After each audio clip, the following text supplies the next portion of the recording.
Spoštovani, lepo pozdravljeni. Me veseli, da vas zanima, kaj se dogaja na slovenskem političnem prostoru, tudi v zvezi z Novo Slovenijo. Vem, da je dogajanje zelo razburkano, ustanavljajo se nove stranke, delajo se nove koalicije, pišejo se novi programi. In zaradi tega želim dati tudi nekaj odzivov na to, kaj počne Nova Slovenija.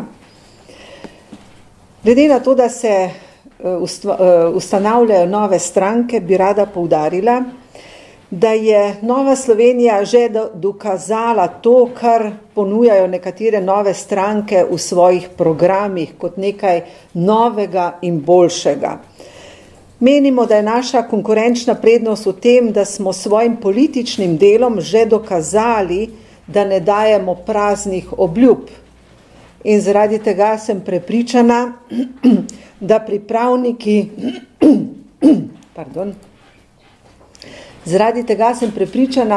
da so pripravniki težko boljši od izkušenih politikov in izkušenih strank, so pa seveda dobrodošli v političnem prostoru, še posebej, če obljubljajo konstruktivno politiko in sodelovanje, torej izboljšanje politične kulture, za katero se zavzemamo tudi v Novi Sloveniji.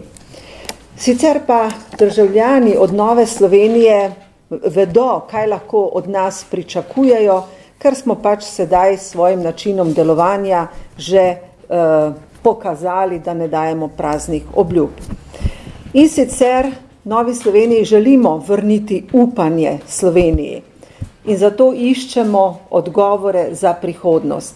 Prejšnji teden smo predstavili naš zelo obširen, temeljit gospodarski program, v katerem ponujamo odgovore za rešitev problemov v Sloveniji, za boljšo, za bolj uspešno Slovenijo. Sedaj pa naši strokovni odbori skupaj z našimi senčnimi ministri pripravljajo tudi programske izjave, ki so v največji meri že izdelane, ki jih bomo potem dodali k našemu volilnemu programu. Kakšen je način delovanja Nove Slovenije? Nova Slovenija želi sodelovati, ker vemo, da ne moremo pokrivati celotnega političnega prostora in nismo edina stranka v Sloveniji, zato podpiramo sodelovanje. To smo že dokazali na evropskih volitvah pri sodelovanju s Slovensko ljudsko stranko. Očitno smo bili navdih tudi mnogim strankam na levici, ki so sedaj ugotovile, da se je treba povezovati za potrebe državnozborskih volitev. V Novi Sloveniji smo tudi neobremenjeni, državotvorni, ne želimo delovati politikansko in dokazali smo, da se odločamo na podlagi argumentov in ne na podlagi ideoloških delitev ali blokovskih delitev, ne na podlagi ideologije ali blokovske delitve. Naše vodilo je pošteno delo za dobrobit države in državljanov. In v tem duhu bomo delovali tudi v prihodnosti, bodisi v vladi, bodisi v opoziciji. Nove stranke poudarjajo neobremenjenost. Tudi za Novo Slovenijo lahko rečem, da smo neobremenjeni, nikomor nismo nič dolžni. Zato lahko sodelujemo z vsakim, ki ima poštene namene.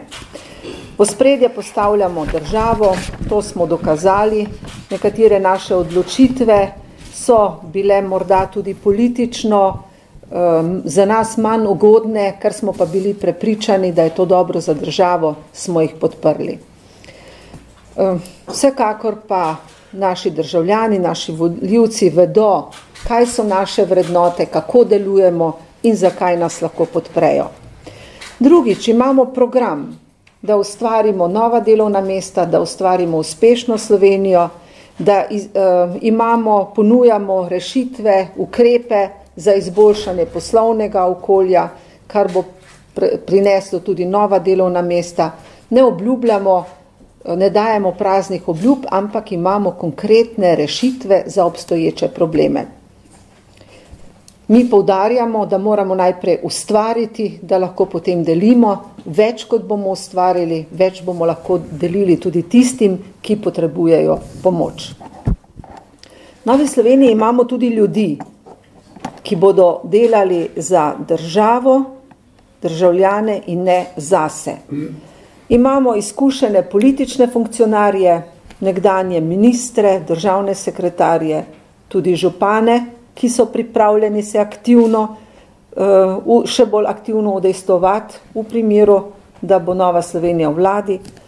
Imamo strokovnjake, ki lahko kadarkoli zasedajo katerokoli odgovorno mesto v državi, so sodelovali pri pripravi našega programa. Imamo tudi podjetnike, gospodarstvenike, kmete, ljudi s praktičnimi izkušnjami. In pripravili smo temeljit program, ki bo tudi temelj za naše prihodnje sodelovanje in morebitno povezovanje v prihodnosti. Zagotovo me boste vprašali, če bomo nadaljevali sodelovanje z Slovensko ljudsko stranko. Bomo nadaljevali s sodelovanjem. Prihodnji teden zasedajo naši organi, kjer se bomo natančneje zmenili v kakšni obliki, koliko. Predvsem želimo uskladiti nekatere bistvene programske točke, in te bistvene programske točke bi lahko bile tudi izhodišče za prihodnjo koalicijsko pogodbo. Predvsem pa želimo sodelovati s strankami, ki imajo visoko politično kulturo, strankami, s katerimi bomo lahko uresničili bistvene točke našega programa za izhod Slovenije iz krize, za uspešno Slovenijo, in pa strankami, ki postavljajo svoje delovanje, torej s katerim bomo lahko spostavljali partnerski odnos in gradili in uresničevali naš program.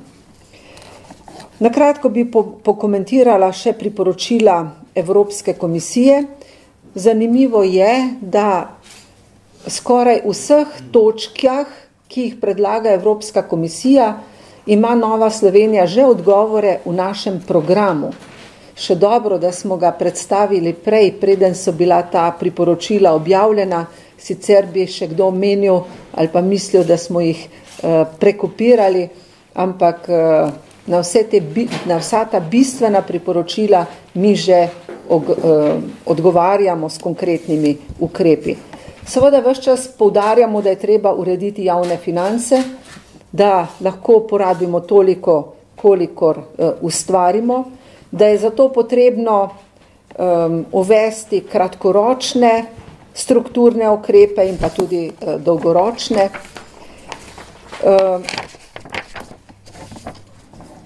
In da moramo tudi narediti celovit pregled izdatkov in na podlagi tega tudi reformne ukrepe.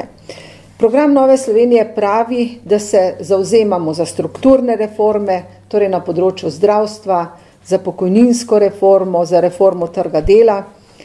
Zmanjšali bomo porabo javne uprave, poskrbeli bomo za izvedbo optimizacije procesov v javni upravi z izločitvijo podvajanj in odvečnih procesov, če naštejem samo nekatere ukrepe, ki so bolj razumljivi.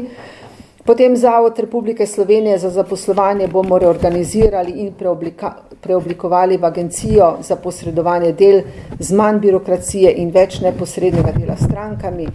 Uvedli bomo večjo prožnost trga dela, nadaljevali bomo z reformo pokojninskega, invalidskega zavarovanja.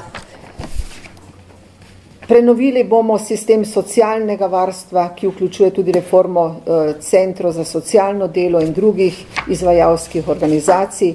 Poskrbeli bomo za reformo slovenskega zdravstva.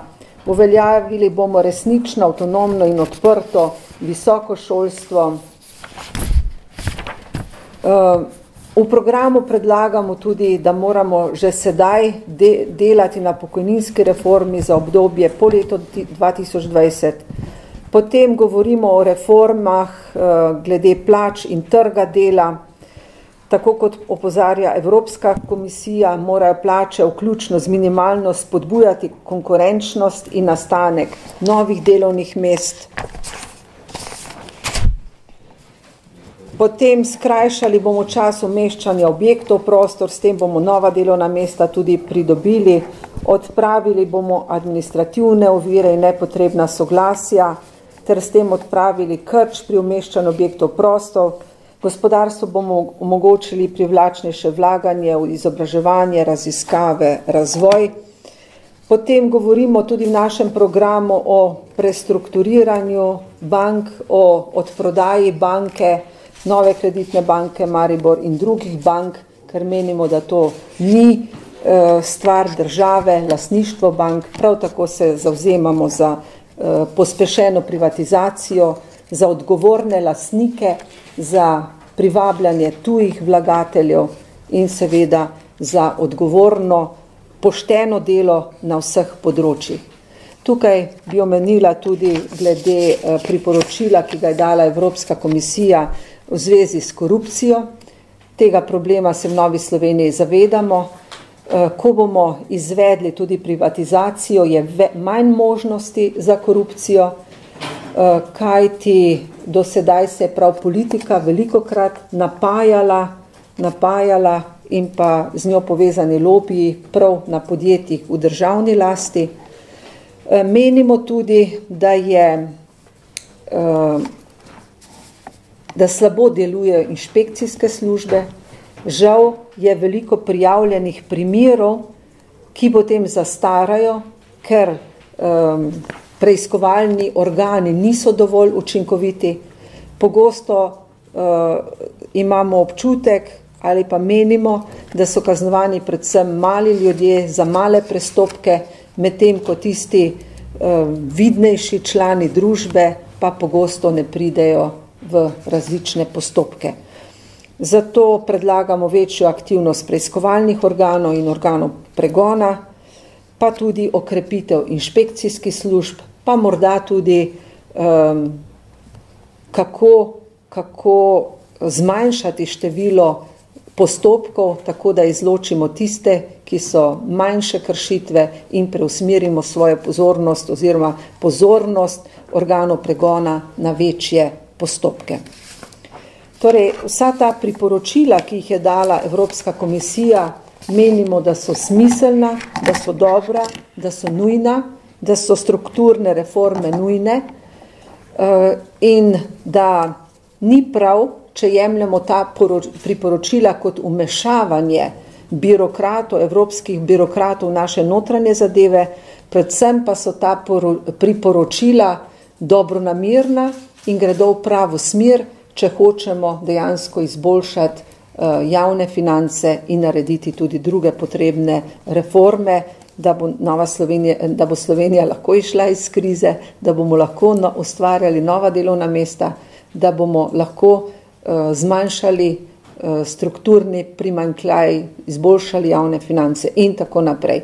Skratka, v Novi Sloveniji ta priporočila razumemo kot prava, primirna, predvsem pa, da je treba ta priporočila v prihodnosti tudi izvajati.